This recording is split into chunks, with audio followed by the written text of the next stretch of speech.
Hello, Namaste. Welcome back to you in online class of Sagarmatha Second English Boarding School Mirchaya. Today I have come along with you with another lesson, Introduction to Computer Hardware, and this lesson will be beneficial and useful for the student of class 5, 6 and 7. So please watch this video from starting to ending. Now without any delay, let's begin the lesson Computer Hardware. So before starting the lesson, you have to know what will you understand after finishing the lesson. First of all, you have to understand the lesson objective. What is the purpose of second lesson or computer hardware, this lesson. So let's begin.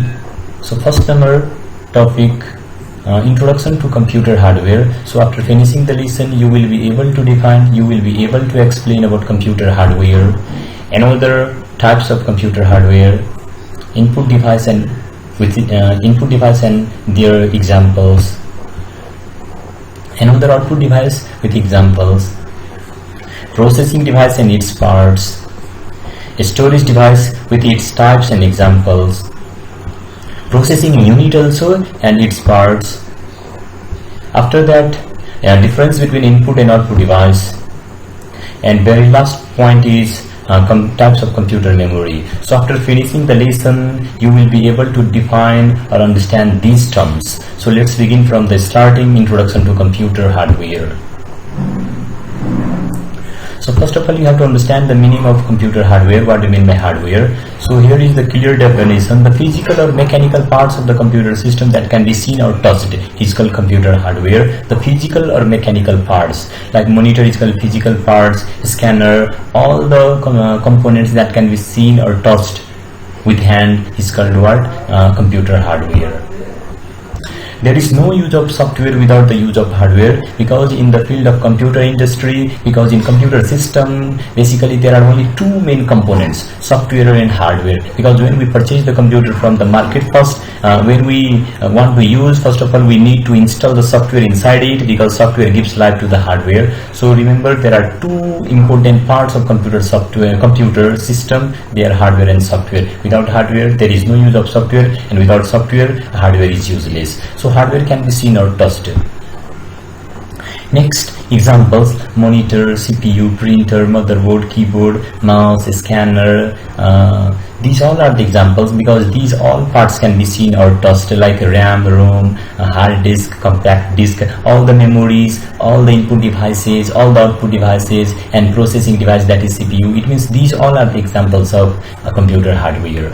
Now next, here you will learn what are the different types of computer hardware.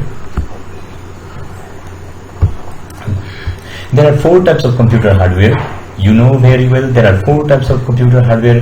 First number is input unit. It means the collection of input devices is called input unit. All the input devices are called hardware. Like keyboard is also called hardware, monitor is also mouse is also called hardware, scanner is also called hardware. So these all are the examples are hardware. It means input unit is called hardware. Another processing unit, this is also another type of computer hardware. Another output unit, another memory or storage unit. So these are all are the types of computer hardware, four parts, four types. And here you can see some examples in the diagram, in the figure, like system unit means CPU, a screen, here monitor, a screen, a monitor, a speaker, microphone, mouse, keyboard, a speaker. So these all are the examples of computer hardware. So because we can see and we can touch also these parts. Now next, input unit. Here you will understand what is input unit. In simple word, we can say the collection of input devices is called input unit. The device that is used to enter the data or instruction into the computer is called input device. First of all, you have to understand what is input unit. The device that is used to enter the collection of input devices is called input unit, and device means input device means the device that is used to enter the data or instruction into the computer is called input device. Like keyboard, mouse, scanner, joystick, touchpad, digital camera, light pen, MICR, OCR, PCR, etc. are the examples of input devices. So remember, keep in mind, these all are the examples of input devices. I do not want to explain more about input device because you have already studied in previous class about this. So remember the definition, what is input unit and what are the examples of input devices, and also remember what is input device. Now next, These all are the examples. In the figure also you can see these all are the examples of input device. Now we are going to discuss about processing device. The unit that process the raw data to produce meaningful output is called processing unit. Like CPU is also called processing unit because CPU is the main device. CPU is also called sometimes the brain of the computer because it accepts the raw data from the user and produce meaningful output after processing, after certain processing. Here another point, CPU is also called processing device or unit of computer. It is also called the brain of the computer. Here is some example I have given. This is called CPU, but this is not called CPU. This is called only CPU cabinet. This is only the box. Inside the box there is kept motherboard, and on the motherboard all the memories, all the circuit, all the important chips are kept on the motherboard. This is the microprocessor of computer. This is called CPU, central processing unit. This is also microprocessor or central processing unit. It looks like very smaller, but sometimes we say many people say this is called CPU, but remember this is only CPU cabinet. This is only the box. Here inside the box there is one device, there is one PCB, printed circuit board, and on the printed circuit board, on the motherboard, microprocessor is assembled, microprocessor is attached. Now next number topic is output unit. Like input unit, here another topic is output unit. The collection of output devices is called output unit because this is the unit, and in this unit a collection of output devices are combined, and the device that is used to get final result is called output device because after processing the result, computer gives also the final result with the help of output device. So remember, the device that is used to get the final result is called output device. Monitor, speaker, printer, projector, plotter, etc. These are the examples of output devices. Here some examples are given in the figure. You can easily understand about this. So this is also very simple to understand. If you do not understand, you can see the reference book also, but it is very easy to understand. Now next, memory or storage unit. In computer, you already know computer is developed by Charles Babbage, and the computer is based on the principle of you know very well IPOS, input, process, output and storage. So next number here, memory or storage unit. It means memory is also very important part for the computer. Without memory we cannot store the data, and without storing the data we cannot do any kind of calculation, we cannot do anything in the computer. So in computer also two types of memory. First of all, remember what is computer memory. The device that is used to store the data either temporarily or permanently is called memory or storage unit. So two types of memory in computer. One memory stores data temporarily, another memory stores data permanently. You will also understand which memory can store the data permanently for the future reference and which memory can store the data temporarily. Or here you can see another processing unit and its parts. This is also called processing unit. This is also called processing device. This is called CPU. And you know, processing unit is divided into three parts. The unit that processes the input data to produce meaningful output is called processing unit. CPU is also called the brain of the computer. Its speed is measured in megahertz or gigahertz. Remember, the speed of microprocessor is measured in gigahertz or megahertz. Earlier microprocessor speed was measured in megahertz, and modern CPU's speed is measured in gigahertz. There are three parts of CPU. They are control unit, arithmetical and logical unit, another is memory unit. So remember three parts of the CPU: control unit, arithmetic and logic unit, and another is memory unit. Now another topic is control unit. Now we are going to discuss what you mean by control unit and what is the responsibility of control unit. The main unit of CPU that controls and coordinates all the activities of ALU and MU is called control unit. Remember, this is the main unit of control. This is the main control unit is the main unit of central processing unit, because it controls and coordinates all the activities of ALU and MU inside the computer. Without control unit, computer cannot understand the meaning of input data which is given by the user. So control unit also decodes the data. Decode means understand the data or understand the meaning of the raw fact which is given by the user. Another point, it is also called the central nervous system of the computer system. It is also called central nervous system. It controls and decodes the instruction given to the computer. Remember, control the responsibility. Another responsibility of control unit is to control also and decodes the instruction given to the computer, because we use input device, different types of input device to enter the data inside the computer. When we enter the data inside the computer system, then control, first of all, it goes to the control unit, and control unit immediately controls the data, and it also decodes, means understand the meaning of the instruction or data which is given by the user.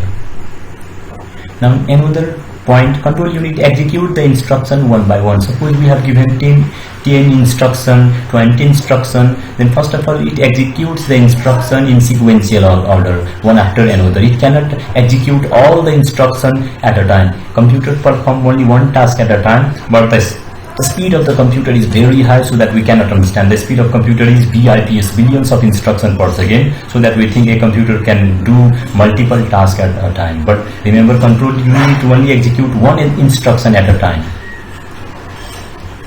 When the user input the data into the computer, first of all it goes to the control unit. Remember, all of you, when we enter any data inside the computer, first of all it goes to the control unit.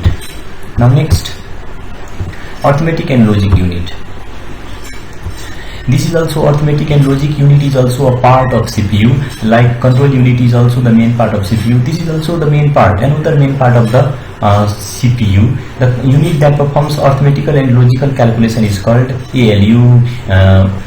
ALU performs different types of arithmetical and logical calculation. Arithmetical calculation means addition, subtraction, multiplication, division. Logical calculation means less than sign, greater than sign, comparing between any two values. Means this is the responsibility of arithmetical and logical unit.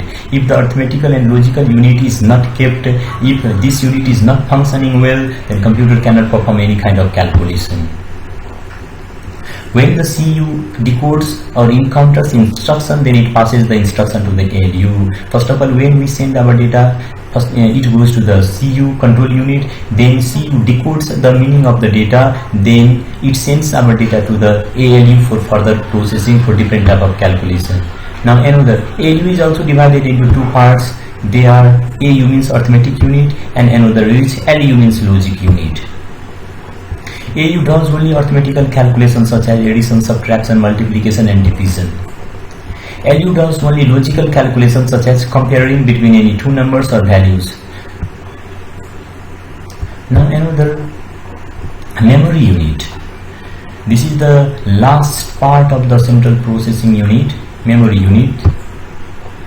The unit that holds the data or instruction temporarily at the time of calculation or execution of instruction inside the ALU is called MU, because there are two types of memory in computer. First is primary memory and secondary memory. But remember, when we do any kind of calculation in our computer, that calculation, that instruction is also stored by the memory. That calculation is also, immediate calculation is also stored by memory unit. Here I have written the unit that holds the data or instruction temporarily at the time of calculation or execution of instruction inside the ALU is called MU, because ALU does the calculation, and when the ALU, arithmetical and logical unit, performs any calculation, all the data or instruction is stored inside the memory unit.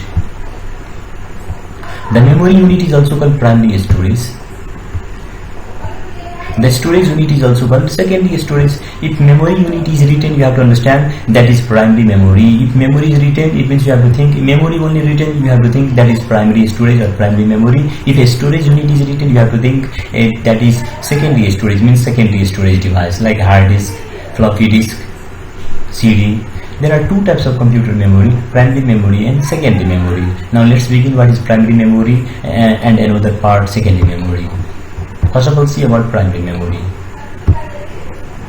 The main memory of the computer is called primary memory. In computer there are two types of memory, we all know that, but remember the main memory or the working memory of the computer is also called sometimes primary memory. This is also called internal memory of the computer. It is also called internal memory of the computer.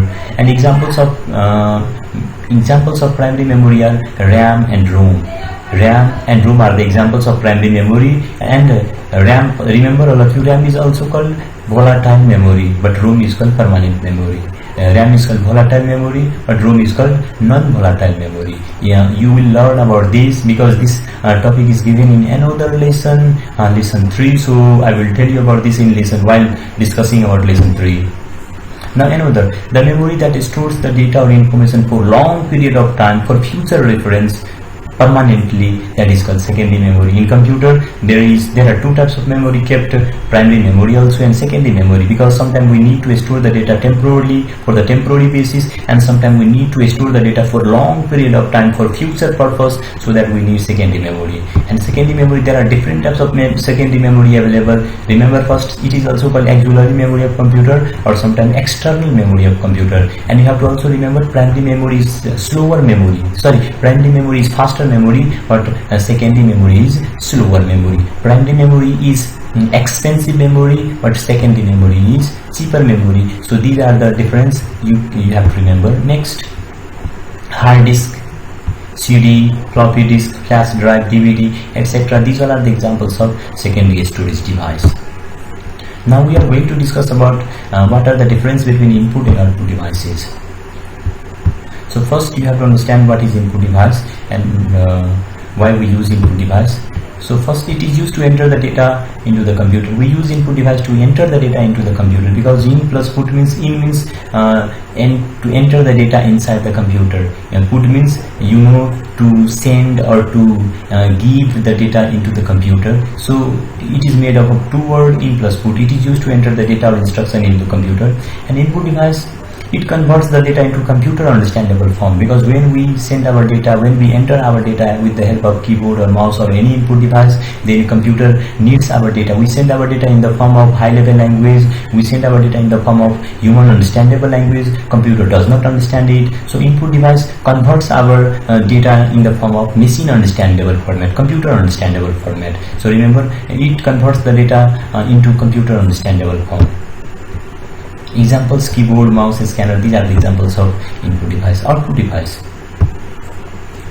it is used to get the result outside, because when we give our data, when we enter our data to the computer with the help of input device, then it processes our data with the help of processing device, and after processing our data, it gives final result.